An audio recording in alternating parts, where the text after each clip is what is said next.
Nos invités suivants, eux aussi, ils font en quelque sorte partie d'une unité d'élite.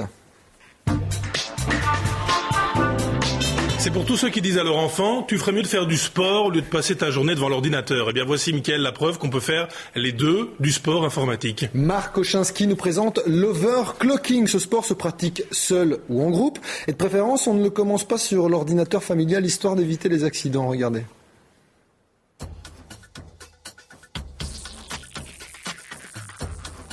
Ces jeunes gens seraient-ils en train de pénétrer le réseau informatique de la CIA ou de siphonner des millions d'euros de votre compte au Liechtenstein? Mais non, pas de panique, ce sont juste des overclockers. Des over quoi? Alors l'overclocking, grosso modo, c'est améliorer les performances d'un ordinateur. Donc ça consiste à le faire tourner plus vite. Et un ordinateur qui tourne plus vite, ça sert à quoi? Par exemple, à avoir, par exemple, lorsqu'on joue à des jeux vidéo, à ce que le jeu vidéo tourne plus aisément. Donc, on a plus d'images par seconde, entre autres. Avec des programmes adaptés, les overclockers poussent donc les performances de leur PC. Mais qui dit ordi qui tourne plus vite, dit ordi qui consomme plus et qui chauffe plus. Bien sûr, vous pouvez vous contenter de l'overclocking ordinaire. On augmente un peu la fréquence du processeur et un ventilateur plus puissant suffit à dissiper la chaleur. Mais pourquoi se contenter de l'ordinaire quand on peut tester l'extrême ? L'overclocking extrême, en fait, c'est de justement pousser les composants informatiques à la limite de ce qu'ils peuvent encaisser, quoi.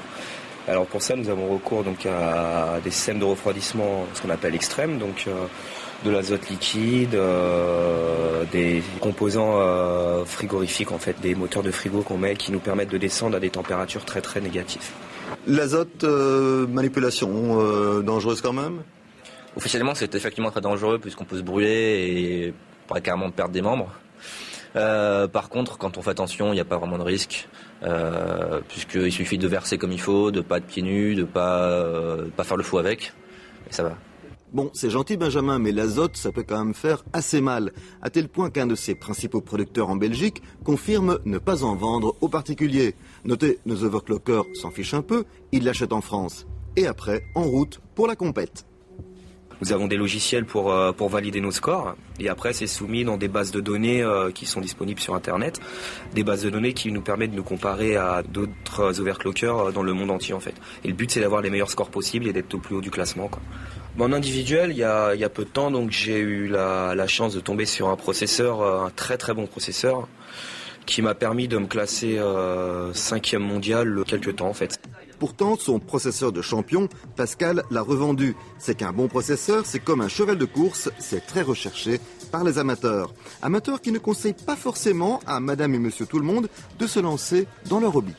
Il y a deux types d'ordinateurs, ceux qu'on assemble nous-mêmes et qui permettent de faire l'overclocking soi-même, et il y a ceux qu'on achète dans le supermarché ou n'importe quelle boutique et qui par contre est tout à fait bloqué et ne permet pas d'overclocker en général.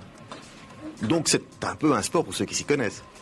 C'est un sport pour ceux qui s'y connaissent. On peut faire brûler certains composants, rendre l'ordinateur instable, et finalement les composants peuvent carrément mourir. Moyennant donc certaines précautions, l'overclocking peut se révéler grisant. Pensez donc, les meilleurs overclockers parviennent presque à doubler la vitesse de leur processeur. C'est facile à expliquer dans votre entourage aux gens qui ne sont pas informaticiens, qui ne se connaissent pas en informatique, d'expliquer votre passion ? Ils comprennent qu'on bidouille les ordinateurs. Ils comprennent qu'on fait des choses avec de la fumée, mais alors à part ça, il faut expliquer à un moment avant qu'ils comprennent vraiment que l'ordinateur va plus vite. Et vous dites que c'est votre passion, vous y trouvez quoi vous dans l'overclocking ?